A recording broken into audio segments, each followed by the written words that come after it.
हाँ बच्चों, आज हम लोग पढ़ेंगे समुच्चय सिद्धांत के बेसिक कॉन्सेप्ट में पार्ट 3, जिसमें हम लोग देखेंगे संघ समुच्चय के बारे में।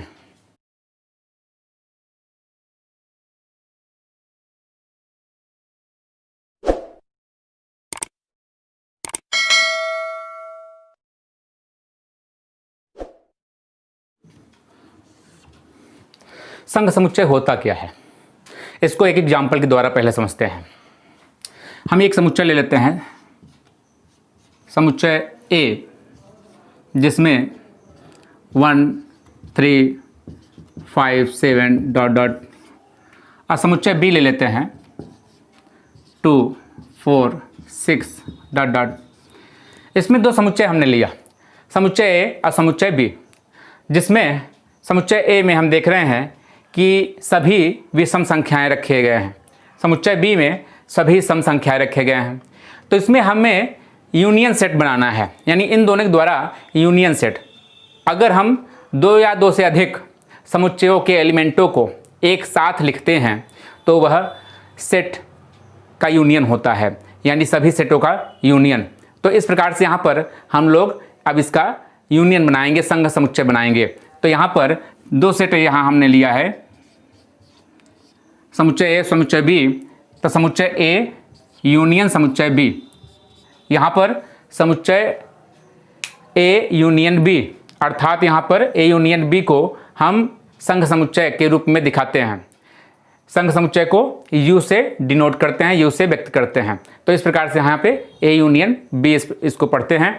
तो यहाँ पर अगर हम लिखेंगे ए यूनियन बी संघ समुच्चय, तो संघ का मतलब ही है कि सभी एलिमेंटों को एक साथ ले लिया जाए। लेकिन एक बात ध्यान देना है कि कोई भी एलिमेंट रिपीट नहीं होना चाहिए। यहाँ पर समुच्चय ए और समुच्चय बी में देख रहे हैं कि कोई भी कॉमन नहीं हो सकता है, क्योंकि ये विषम संख्याएं हैं और ये सम संख्याएं हैं। तो इस प्रकार से यहाँ पर अगर हम इसका संघ बनाना चाहेंगे तो ये हो जाएगा 1 2 3 4 5 6 7 8 डॉट डॉट करके। अर्थात यहाँ पर ये सभी संख्याएं, यानी ए और बी के जो एलिमेंट हैं, ये सभी ए यूनियन बी में हम लिख लिए। और इस प्रकार से यहाँ पर ये दोनों का संघ समुच्चय हो गया, ए यूनियन सेट बी। तो इस प्रकार से यहाँ पर ये संघ समुच्चय होता है। इसी प्रकार से अगर दो से ज़्यादा भी समुच्चय होते हैं तो उनका भी संघ समुच्चय करने के लिए हम इस प्रकार से यूनियन लिखते हैं। तो इस प्रकार से ये चीज़ ध्यान देना होगा।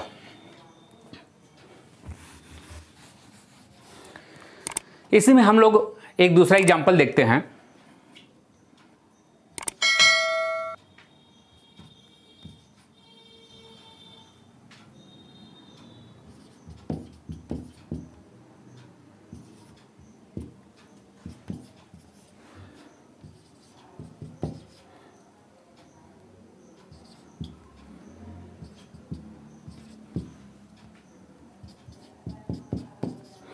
यहाँ पे हम देख रहे हैं सेट ए और सेट बी, इन दोनों का हमें यूनियन निकालना है। तो हम ए यूनियन बी करेंगे तो यहाँ पर 2, लेकिन यहाँ पे ध्यान देंगे कि कोई भी एलिमेंट रिपीट नहीं करना है, कॉमन वाले एलिमेंट को हम एक बार ही लिखेंगे। तो यहाँ पे 2 दोनों में है, इसलिए केवल एक बार ही 2 लिखेंगे। और यहाँ पर इसके बाद 4, फिर 5 और फिर 6, लेकिन 6 दोनों में कॉमन है, इसलिए एक बार ही लिखेंगे। तो यहाँ पे 6, 7 नहीं है यहाँ पे, इसके बाद यहाँ पे 8 9 नहीं है, 10 दोनों में कॉमन है, तो इस प्रकार से 10 एक बार ही लिखेंगे। और यहाँ पे फिर 11। तो इस प्रकार से यहाँ पर ये दोनों का यूनियन, अर्थात दोनों के एलिमेंट हम यहाँ पे एक साथ जब लिख लिए तो ये ए यूनियन बी कहलाएगा, संघ समुच्चय कहलाएगा। तो इस प्रकार से हम लिख सकते हैं ए यूनियन बी, इसको नियम विधि से हम लिखते हैं, नियम विधि से इसको व्यक्त करते हैं परिभाषा को कि यक्स सच दैट, जो ए यूनियन बी अर्थात संघ समुच्चय के जो एलिमेंट होते हैं वो क्या होते हैं, x such that x is element of A, x is element of A, या x is element of B. यानी यहाँ पे अगर दो समुच्चयों का संघ समुच्चय बनाते हैं तो यहाँ पर जो एलिमेंट होगा यूनियन में, संघ समुच्चय में, वो एलिमेंट क्या होगा, या तो ए का एलिमेंट हो सकता है या तो बी का होगा। तो इस प्रकार से यहाँ पे इसको हम व्यक्त करते हैं नियम विधि से।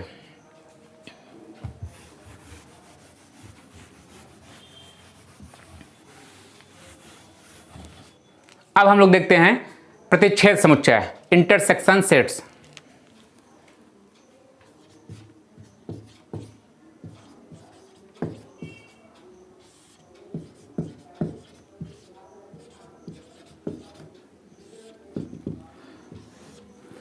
तो प्रतिच्छेद समुच्चय, तो प्रतिच्छेद समुच्चय होता क्या है, एक एग्जाम्पल द्वारा इसको भी हम समझते हैं।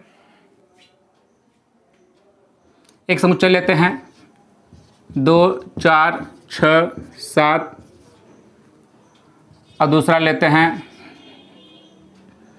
7 2 4 6 5।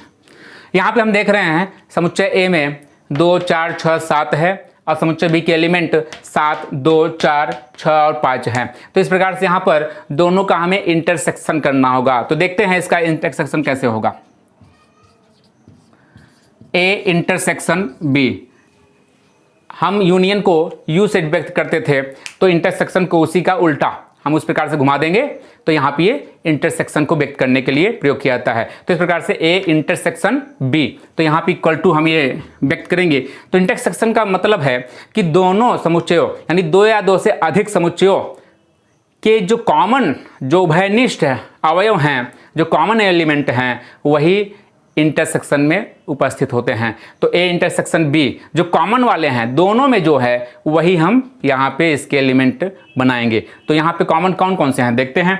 2 दोनों में है, 4 और 6 और 7 भी है। तो इस प्रकार से यहाँ पे हम कॉमन वाले केवल लिखेंगे 2 4 6 और 7। तो इस प्रकार से यहाँ पे ये कॉमन वाले हैं और यहाँ पर ये ए इंटरसेक्शन बी कहलाता है। तो यहाँ पर हम लोग इसी को नियम विधि से कैसे व्यक्त कर सकते हैं। नियम विधि से हम इसी को व्यक्त करेंगे, A intersection B equal to x such that x is element of A और x is element of B. यानी यहाँ पे जो इंटरसेक्शन का एलिमेंट है वो ए और बी का दोनों का एलिमेंट है। हम इस प्रकार से नियम विधि से इसको व्यक्त कर सकते हैं। तो आगे देखते हैं।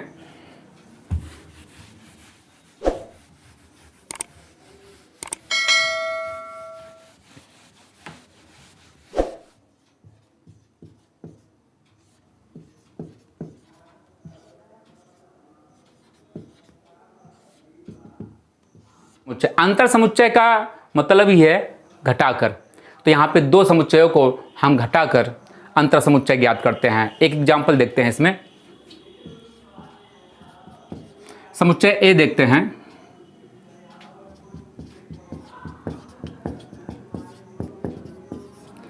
एक समुच्चय बी लेते हैं।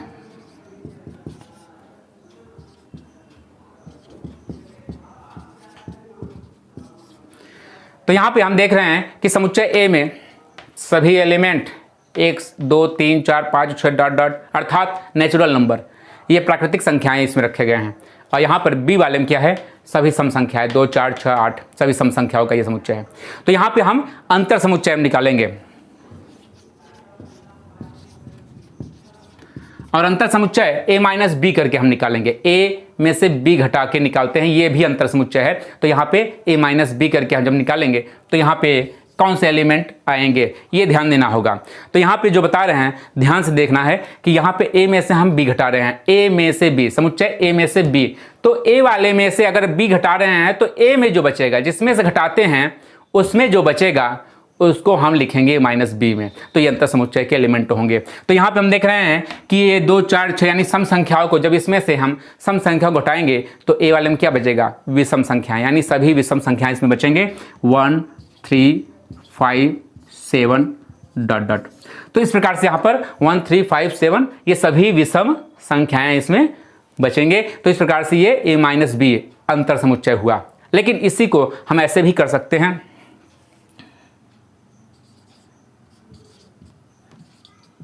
b माइनस ए।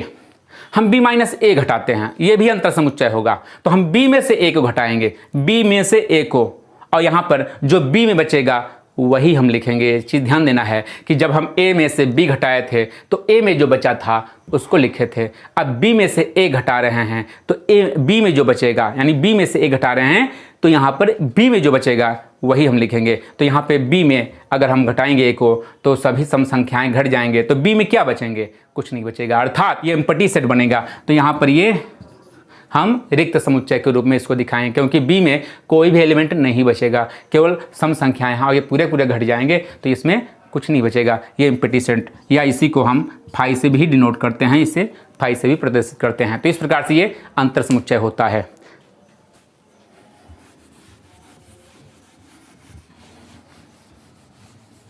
तो इसके बाद हम लोग देखते हैं पूरक समुच्चय, यानी कॉम्प्लीमेंट्री सेट्स।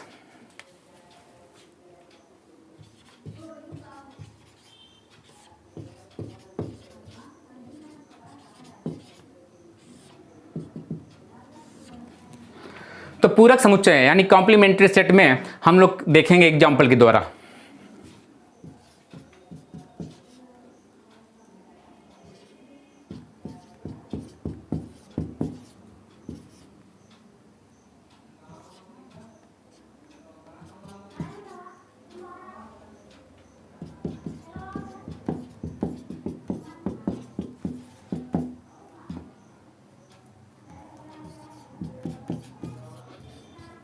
पूरक समुच्चय निकालेंगे ए का।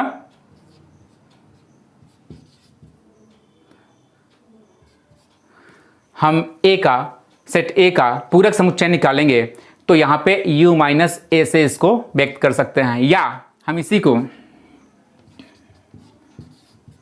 ए डैश से भी प्रदर्शित करते हैं। पूरक समुच्चय को ए डैश से भी प्रदर्शित करते हैं। तो इसको लिखते हैं तो 1, 2 घट जाएगा, 3 बचेगा, 4 बचेगा, 5, 6 घट जाएगा, 7 घट जाएगा, 8, 9 यानी केवल 10। ये इस प्रकार से यहाँ पर ये 1, 3, 4, 5, 10, ये इस प्रकार से यहाँ पर u माइनस ए यानी समुच्चय ए का ये पूरक समुच्चय है ए डैश। अब पूरक समुच्चय को हम लोग ये देख सकते हैं कि पूरक समुच्चय के जो एलिमेंट हैं वो यूनिवर्सल सेट के ही एलिमेंट हैं, समुच्चय के एलिमेंट नहीं है। जो समुच्चय ए है उसका एलिमेंट नहीं है। तो इसे नियम विधि से लिखेंगे, तथा A dash x such that x is element of, x इसका एलिमेंट है यूनिवर्सल सेट का, समष्टि समुच्चय का तो इसका है, और x is not element of set A, यानी x यूनिवर्सल सेट का समुच्चय है लेकिन समुच्चय ए का एलिमेंट नहीं है। तो इस प्रकार से यहाँ पर हम नियम विधि से इसको व्यक्त कर सकते हैं।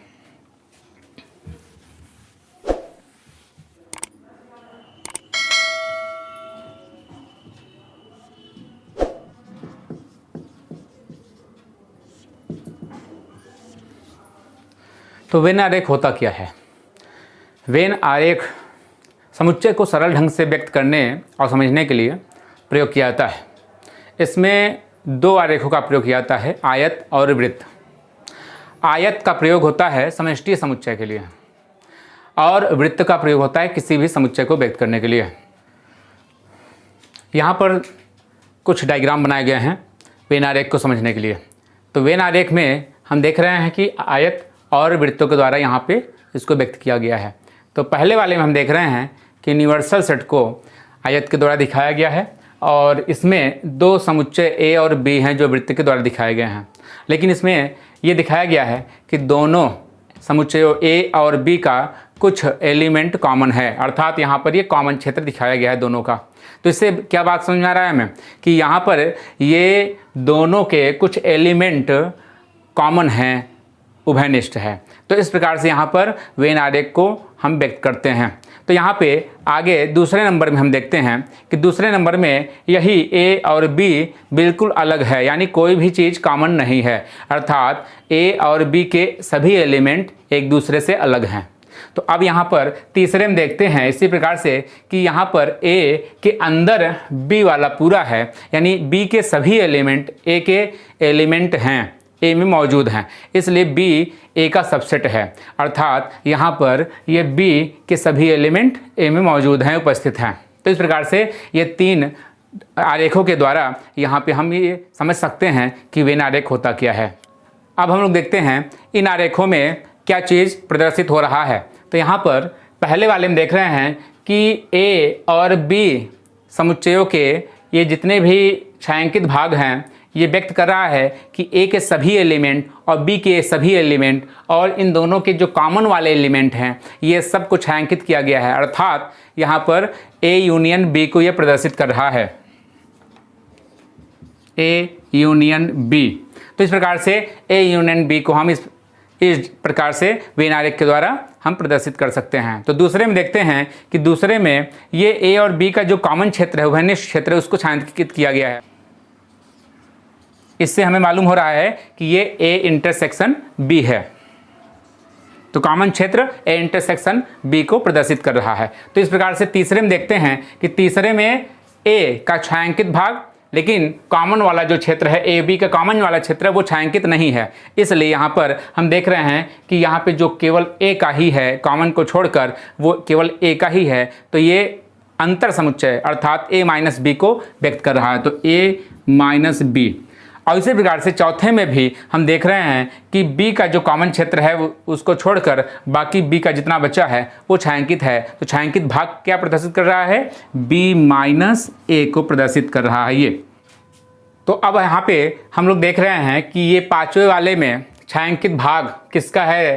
तो यहाँ पे छायांकित भाग ये दिखाया जा रहा है कि U का है, लेकिन यहाँ पर जो इसमें A है इसको छायांकित नहीं किया गया है। अर्थात छायांकित भाग क्या प्रदर्शित कर रहा है कि U के जो एलिमेंट हैं वो छायांकित हैं, लेकिन ऐसे एलिमेंट जो A के भी कॉमन हैं उनको छोड़कर। तो U में जो बचा हुआ है A को छोड़कर वही यहाँ पे ये प्रदर्शित हो रहा है। अर्थात U माइनस ए, यानी यहाँ पर ये पूरक समुच्चय को व्यक्त कर रहा है। ए का पूरक समुच्चय व्यक्त हो रहा है, यानी इसी को हम ए डैश से भी व्यक्त करते हैं। तो ये पूरक समुच्चय को व्यक्त कर रहा है, ए का पूरक समुच्चय व्यक्त हो रहा है छायांकित भाग से।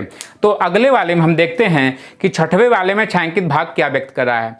तो छायांकित भाग में यहाँ पे देख रहे हैं कि यूनिवर्सल वाले में जो यूनिवर्सल सेट है उसमें छायांकित भाग है, लेकिन ए और बी का जो पूरा एलिमेंट है कॉमन वाला भी यहाँ पे लिया गया है और ये पूरे एलिमेंट को छायांकित नहीं दिखाया गया। यानी यहाँ पर ए यूनियन बी, ये पूरा ए यूनियन बी माइनस हुआ है। अर्थात यू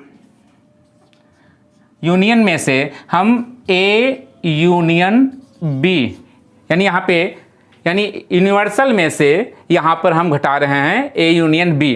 तो ये ए यूनियन बी का डैश है। तो इस प्रकार से यहाँ पे हम इसे ए यूनियन बी डैश भी व्यक्त कर सकते हैं, क्योंकि यूनिवर्सल में से कोई अगर समुच्चय घटाया जाता है तो वो उसका पूरक समुच्चय होता है, उस समुच्चय का पूरक समुच्चय। तो इस प्रकार से ये इसको व्यक्त कर रहा है। सातवें वाले में देखते हैं कि सातवें वाले में यहाँ पर केवल ए बी का जो इंटरसेक्शन है,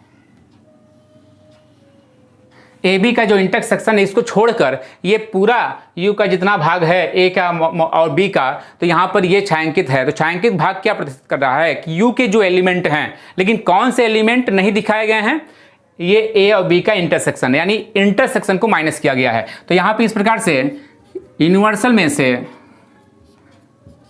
ए इंटरसेक्शन बी को माइनस किया गया है। अर्थात हम इसे ए इंटरसेक्शन बी डैश भी लिख सकते हैं। तो इस प्रकार से यहाँ पर ये इसको प्रदर्शित कर रहा है।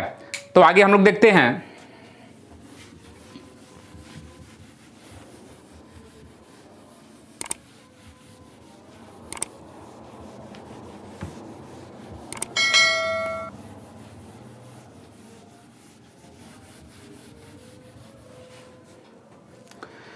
संघ समुच्चय और प्रतिच्छेद समुच्चय की संक्रियाओं के कुछ गुण होते हैं, उनको हम देखते हैं।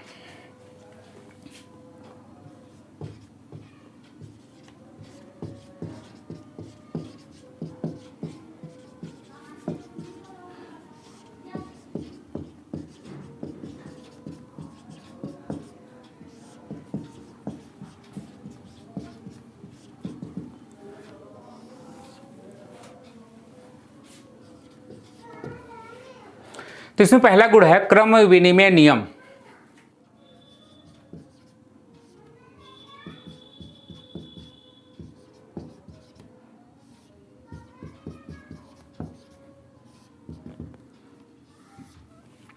क्रम विनिमय नियम, गणितीय संक्रियाओं में क्रम विनिमय नियम क्या होता है, यानी किसी भी संक्रिया को अगर हम क्रम बदल कर करते हैं तो उसके मान पर कोई प्रभाव नहीं पड़ता है। तो यहाँ पे हम इसको समझेंगे संघ और प्रतिच्छेद के द्वारा। तो यहाँ पे इसमें पहला नंबर हम देखेंगे संघ के अनुसार, अगर दो सेट ले लेते हैं ए और बी और इसका हम यूनियन करते हैं, यानी यहाँ पे हम यूनियन कर रहे हैं, संघ कर रहे हैं, यूनियन सेट बना रहे हैं ए और बी का, तो ए यूनियन बी जो आएगा वो बी यूनियन ए आएगा। अर्थात अगर यहाँ पे क्रम को बदल देते हैं तो यहाँ पे वही एलिमेंट होगा, उसके मान पे कोई प्रभाव नहीं पड़ेगा, यानी ये इक्वल होगा।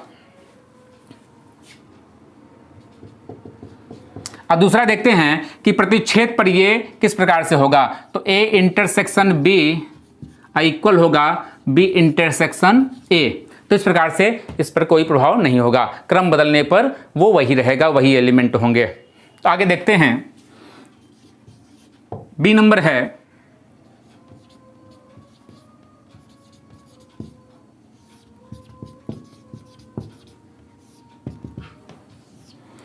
सहचर नियम क्या है। यहां पे हम तीन समुच्चयों को लेंगे, तीन समुच्चय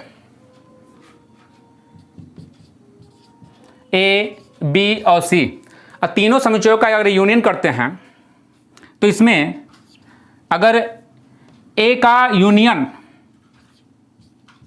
बी और सी के यूनियन के साथ करते हैं, यानी बी यूनियन सी के साथ ए का यूनियन करते हैं, तो ये इक्वल होगा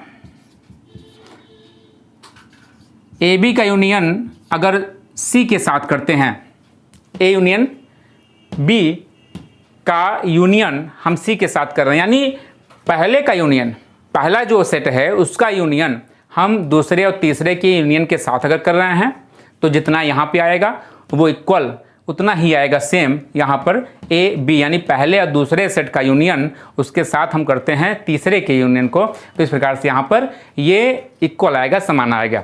और इसी में हम प्रतिच्छेद के लिए देखते हैं, ए इंटरसेक्शन हम करते हैं बी इंटरसेक्शन सी के साथ, यानी पहले का इंटरसेक्शन हम दूसरे और तीसरे के इंटरसेक्शन के साथ अगर करते हैं तो ये इक्वल आएगा पहले और दूसरे, यानी ए इंटरसेक्शन बी के साथ हम इंटरसेक्शन करते हैं सी के साथ, तो यहाँ पर ये इक्वल आएगा। तो इस प्रकार से यहाँ पर ये सहचर नियम कहलाता है, इसका ये पालन करता है।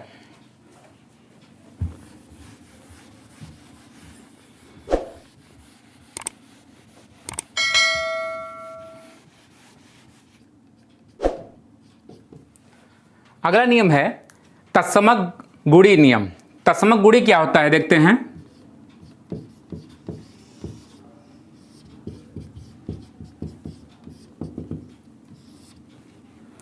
तो इसमें संघ वाले का देखते हैं पहले कि समुच्चय ए और एक यूनिवर्सल सेट ले लेते हैं, इन दोनों का अगर यूनियन करें, अगर समुच्चय ए और यूनिवर्सल सेट का यूनियन करते हैं, इन दोनों का यूनियन, तो इक्वल क्या होगा, यानी अगर ए है समुच्चय ए और यूनिवर्सल सेट में समुच्चय ए भी होगा, क्योंकि यूनिवर्सल सेट है तो उसमें ए के सभी एलिमेंट मौजूद होंगे।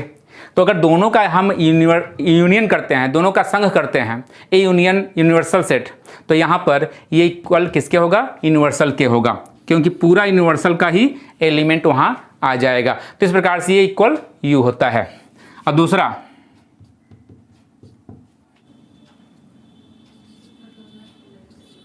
यही चीज हम इंटरसेक्शन करते हैं, तो ए और यूनिवर्सल का, ए और यूनिवर्सल सेट का अगर हम इंटरसेक्शन करते हैं, कॉमन लेते हैं, तो क्या होगा, ए का ही एलिमेंट इसमें आएगा, तो ए ही यहाँ पे इक्वल में होगा। और इसी तरह से अगर हम यहाँ पे ए और फाई रिक्त समुच्चय का अगर हम यूनियन करते हैं, ए यूनियन फाई, तो ए के एलिमेंट तो कुछ होंगे लेकिन फाई में कोई एलिमेंट नहीं है, तो यूनियन करने पे क्या आएगा, ए ही आएगा क्योंकि ए के एलिमेंट वहाँ पे मौजूद होंगे। तो इस प्रकार से यह ए के बराबर होगा ये।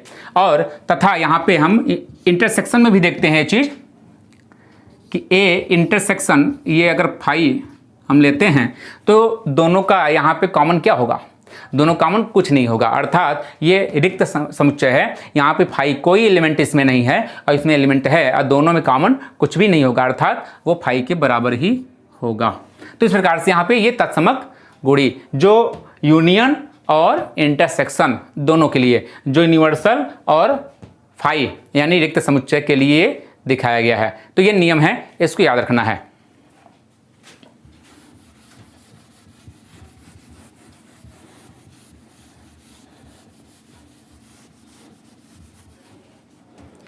इसके बाद है वर्ग सम नियम।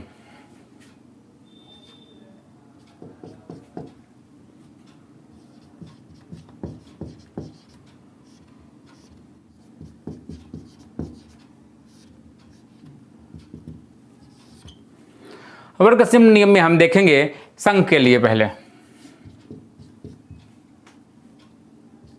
अगर ए यूनियन ए करते हैं यानी ए सेट ए है उसका उसी के साथ यूनियन करते हैं तो क्या आएगा, वही एलिमेंट होगा जो ए में है, क्योंकि दोनों का वही एलिमेंट है, सेम है वो सेट। तो यहाँ पर ए के बराबर ही होगा, क्योंकि दो बार एलिमेंट तो लेंगे नहीं, वहाँ पे ए का ही पूरा एलिमेंट आ जाएगा, तो ये ए के बराबर ही होगा।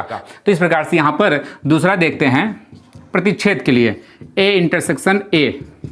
अगर ए इंटरसेक्शन ए करते हैं तो अब समुच्चय वही है, ए ही दोनों है, तो दोनों का वही एलिमेंट है, कॉमन भी वही एलिमेंट पूरे हो जाएंगे, अर्थात ए के बराबर ही होगा।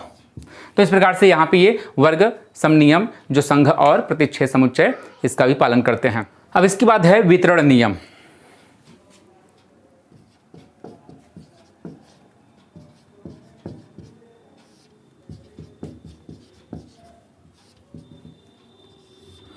तो वितरण नियम में हम संघ के लिए पहले देखेंगे।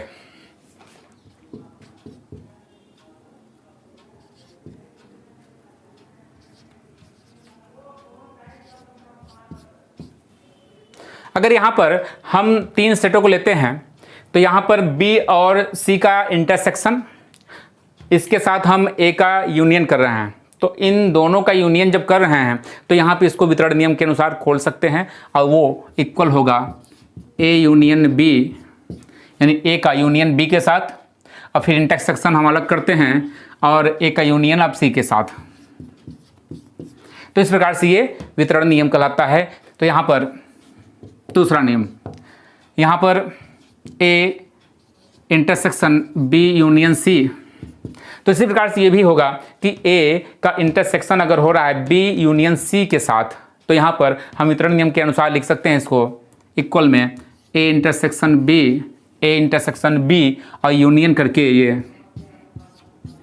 ए इंटरसेक्शन सी, तो ये इक्वल होगा इसके। तो ये वितरण नियम है, इस नियम को भी हमें याद रखना होगा।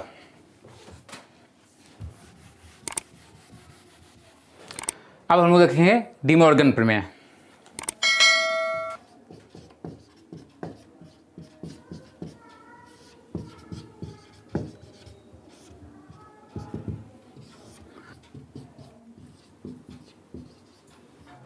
तो पहला यहाँ पर डी मॉर्गन प्रमेय है ए यूनियन बी का डैश, अर्थात यहाँ पे ए यूनियन बी का जो पूरक समुच्चय है वो बराबर होगा ए डैश इंटरसेक्शन बी डैश। यहाँ पर ए का पूरक समुच्चय इंटरसेक्शन बी का पूरक समुच्चय, तो इस प्रकार से यहाँ पर ये इसके इक्वल में होता है। दूसरा नंबर है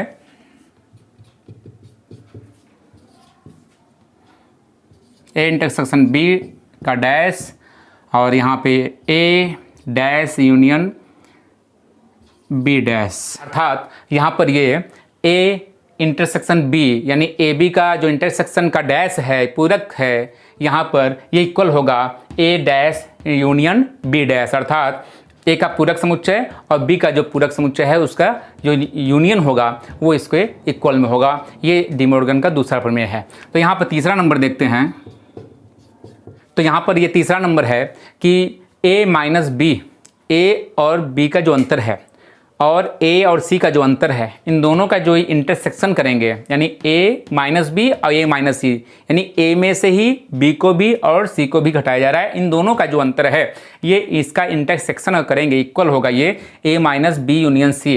अर्थात यहाँ पर अगर ए के साथ बी और सी का अंतर का इंटरसेक्शन यानी प्रतिच्छेद समुच्चय निकालते हैं तो ये बराबर होगा ए माइनस बी यूनियन सी के। तो ये तीसरा प्रमेय है और चौथा भी इसी प्रकार से है, A minus B union A minus C, तो ये हो जाएगा A minus B intersection C. तो ये इसी प्रकार से यहाँ पर अगर ए और बी का अंतर समुच्चय और यहाँ पे ए और सी का अंतर समुच्चय का जो यूनियन होगा वो ए माइनस बी इंटरसेक्शन सी के इक्वल होगा। तो ये 4 डी मॉर्गन प्रमेय हम लोग ध्यान देंगे जो